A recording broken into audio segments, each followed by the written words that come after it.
En la tranquila oscuridad de una noche iluminada por la luna en la costa noreste de Inglaterra, el mar susurró contra la arena como si mantuviera un secreto. No había fuego, ni luces intermitentes de vehículos policiales, ni el ruido ensordecedor de los helicópteros. Solo un bote inflable, casi imperceptible, se acercaba a un banco de arena desierto, donde el viento frío llevaba una tensión silenciosa. Tres figuras salieron del agua a toda prisa, con los ojos fijos por delante, sin mirar hacia atrás. Nadie sabía quiénes eran, de dónde venían o por qué eligieron ese lugar remoto en ese momento desierto. Pero en cuestión de horas, su llegada encendería una alerta roja sobre los sistemas de seguridad nacional. No llevaban armas, sino algo mucho más peligroso y valioso, una carga discreta y llena con precisión, cuyo contenido era más que el oro y era más letal que cualquier cuchilla. Desde ese momento, un engranaje se pone en movimiento, implacable e irreversible. Rodeado por la niebla fría que se arrastraba a lo largo de la playa cubierta de hierba, el escenario de un drama clandestino comenzaba a tomar forma. No eran jefes de crimen organizados en trajes impecables o hombres armados al acecho, sino dos jóvenes aparentemente comunes, Mark Moran y David Livingstone. Ambos vinieron de Argyll, una región serena en el oeste de Escocia, donde el mar se encuentra con las montañas en un abrazo silencioso y la vida sigue un ritmo simple, lejos del centro de atención de las grandes ciudades. Detrás de esta tranquilidad, sin embargo, sofocó deudas sofocantes,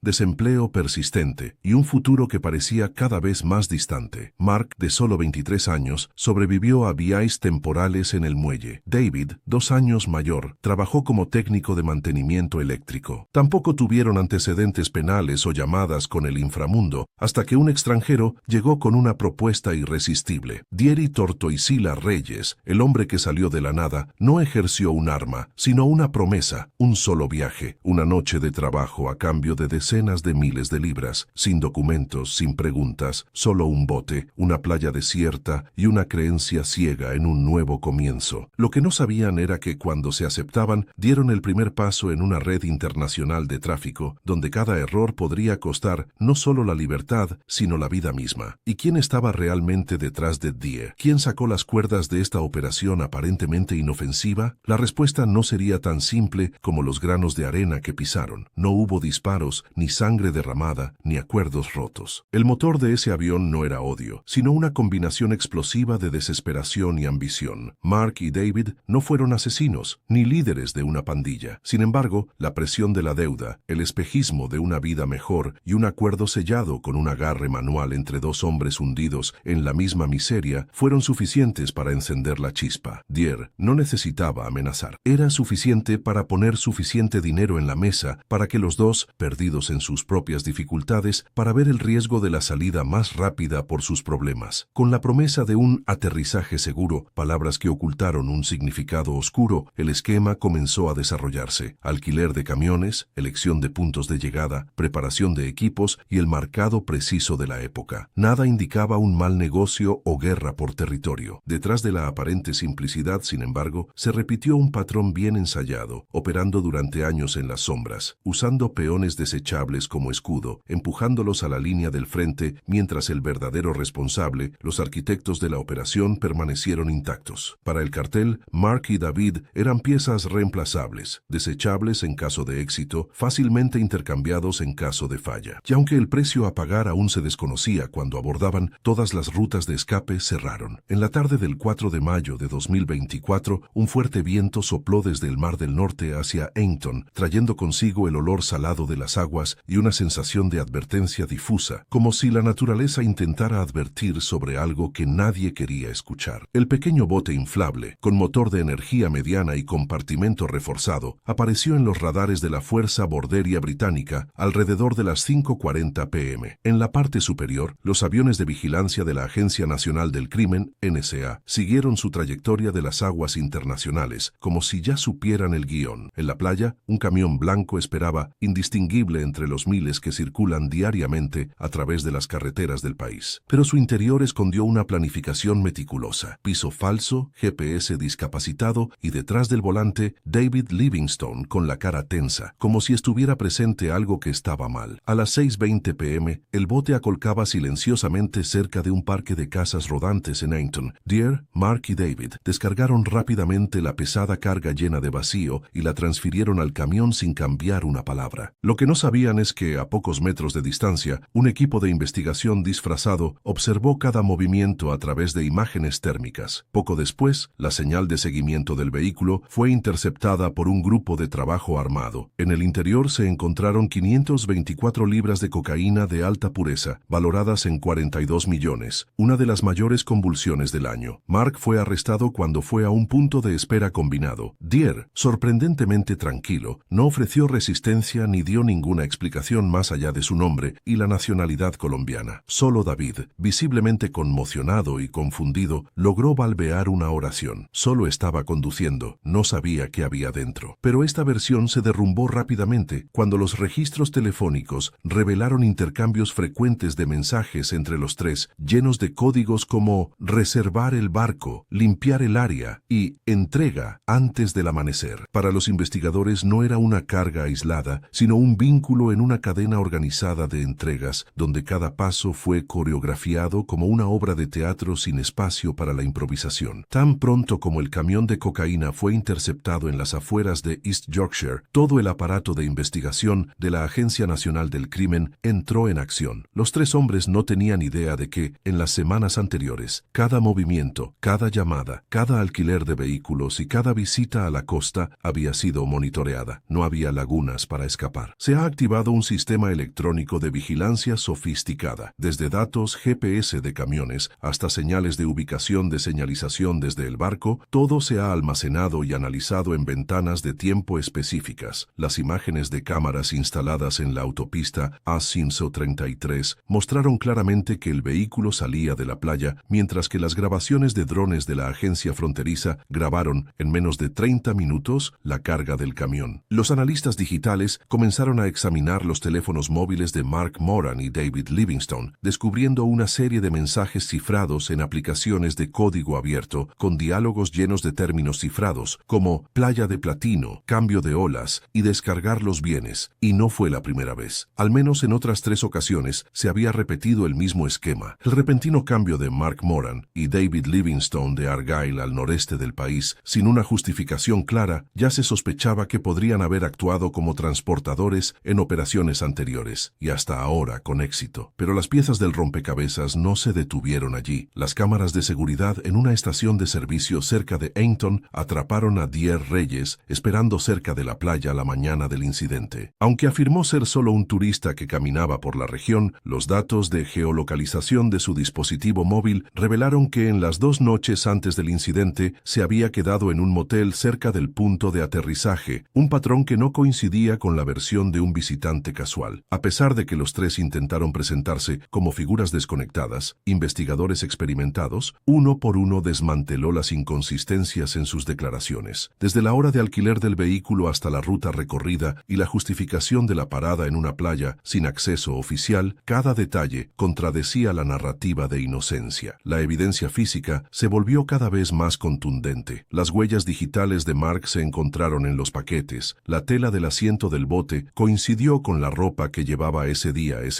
y la experiencia identificó restos de agua salada en las ruedas del automóvil, confirmando que había sido conducido sobre arena húmeda poco antes de la prisión. Los expertos en delitos financieros también han tomado medidas, rastreando los movimientos bancarios de Mark en los últimos 3 meses. Entre las transacciones, uno llamó la atención: una transferencia de 2.000 libras, originada de una cuenta anónima en España, solo 3 días antes de cargar. Era el hilo perdido para coser el esquema. Todas estas conexiones, cuando se analizan juntas, diseñaron una imagen criminal sin huecos para duda. Más que eso, revelaron que esto podría ser solo una pequeña rama de una red internacional de tráfico de drogas, que explotó silenciosamente el respaldo más remoto del Reino Unido como la puerta trasera para drenar los bienes ilícitos hacia la Europa continental. A medida que la cadena de evidencia se cerró, el equipo de investigación amplió su enfoque. Ya no se trataba solo de analizar los 3 involucrados directos, sino de desentrañar los enlaces ocultos detrás de ellos, especialmente la figura de la torticia Dier Reyes. Colombiano sin antecedentes penales en el Reino Unido, sus registros en Interpol señalaron los lazos indirectos con los grupos de tráfico de drogas en la región de Porto de Buenabur, conocida como uno de los principales puntos de flujo de drogas de América del Sur. Al cruzar datos financieros, los investigadores encontraron que Reyes había recibido transferencias transferencias dispersas de varios países europeos durante 2023, un método neto típico de dinero inverso, donde los bienes siguen un camino, pero los pagos devuelven fragmentados, como un camino difícil de rastrear. Cuanto más se profundizaran los hallazgos, más claro resultaron que tanto Mark como David solo podían ser peones en un tablero mucho mayor, elegidos por no tener antecedentes penales. Su discreta presencia social y, sobre todo, por su vulnerabilidad financiera, se ajustan al perfil ideal para ser manipulados. Gente común, seducida por la promesa de dinero fácil y la falsa seguridad que nunca se tomarían. Este no fue un caso aislado. Los carteles colombianos durante años han recurrido a intermediarios europeos para reclutar lugares dispuestos a actuar como transportistas, a cambio de pagos futuros y garantías de impunidad. Pero cuando el esquema se desmonta, como siempre sucede, son las mulas las que llevan las consecuencias, mientras que los verdaderos operadores permanecen intocables, protegidos por capas de anonimato y listas para orquestar la siguiente carga como si nada hubiera sucedido. 2 semanas después de los arrestos, la primera audiencia en el Tribunal de Magistrados del Hall atrajo la atención de los medios de comunicación y el público, que comenzó a dimensionar lo que podría ser uno de los casos más grandes de tráfico de drogas jamás registrado en la espalda británica. Mark Moran apareció abatido. Su rostro es marcadamente más delgado y profundo, círculos oscuros, mientras que David Livingstone, aunque aparentemente más sereno, tenía los ojos acristalados cuando el fiscal enumeró las acusaciones, desde el transporte de drogas de clase A hasta la participación en una organización criminal transnacional. Thierry Reyes, a su vez, permaneció absolutamente silencioso durante todo el proceso, simplemente confirmando su nombre y nacionalidad, sin negar o disputar las acusaciones, como si ya estuvieran acostumbrados a la rutina de los procedimientos judiciales y sabía que para él era solo otro capítulo en una historia mucho más grande.